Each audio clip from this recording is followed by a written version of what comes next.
Ok, donc on prend E un REV, F un SEV de E de dimension finie. On n'a pas dit que E était de dimension finie. Donc a priori ça marche même en dimension infinie. On prend F un endomorphisme de E qui stabilise F. Et pour tout x dans F, on a ceci. Ok, on veut montrer que la dimension de F est paire. Donc pour ça, on va raisonner sur des déterminants. Si tu vois pas trop comment faire, je t'avoue que moi non plus je voyais pas comment faire avant de savoir cette petite méthode, mais c'est vraiment un truc assez intéressant puisque c'est une petite bricole. C'est pas forcément très compliqué, mais c'est plutôt astucieux. Euh, mais c'est utilisé dans beaucoup d'exos. Surtout là, on demande la parité de la dimension. Ce genre de petits raisonnements sur les déterminants, c'est assez essentiel. Donc, on va partir pour cet exo. La première chose qu'on fait, c'est que vu qu'on a une hypothèse de stabilité, on va poser G qui est l'induit de F sur grand F. Et donc, d'après cette hypothèse-là, puisque on a que pour tout x dans F, on a ceci, ça se traduit par que ceci, ça annule le polynôme x carré plus x plus 1. Ça revient exactement à dire que G carré plus G plus l'identité, ça fait 0. Ça revient exactement à dire par les formules euh, qui nous ont permis de démontrer la formule quadratique en première, qu'on a ceci. Et donc là, il manque un 3 quarts. Ça fait 0. On passe de l'autre côté.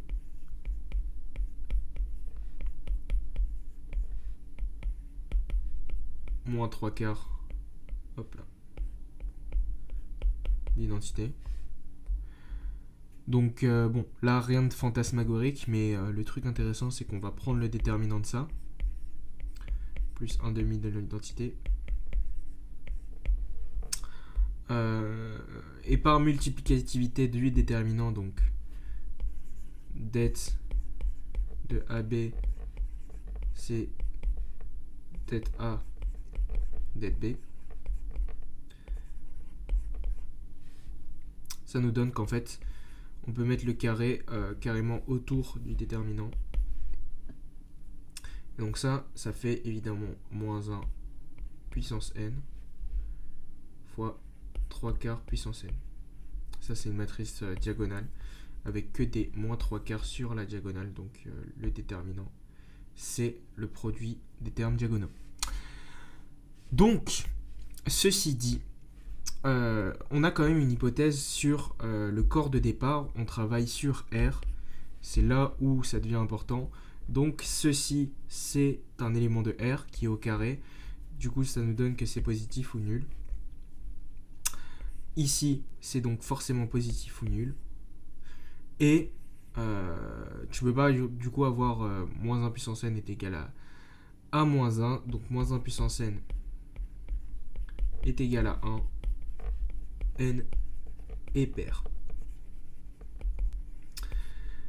Donc voilà. Je voulais vous présenter cet exercice parce que c'est pas spécialement le résultat est intéressant en soi, il est sympa. Surtout, il est assez général. Mais c'est pas non plus pour les petites manipulations comme ça là sur les petites formules quadratiques, même si je les trouve très sympathiques. Mais c'est plutôt pour la petite technique du déterminant.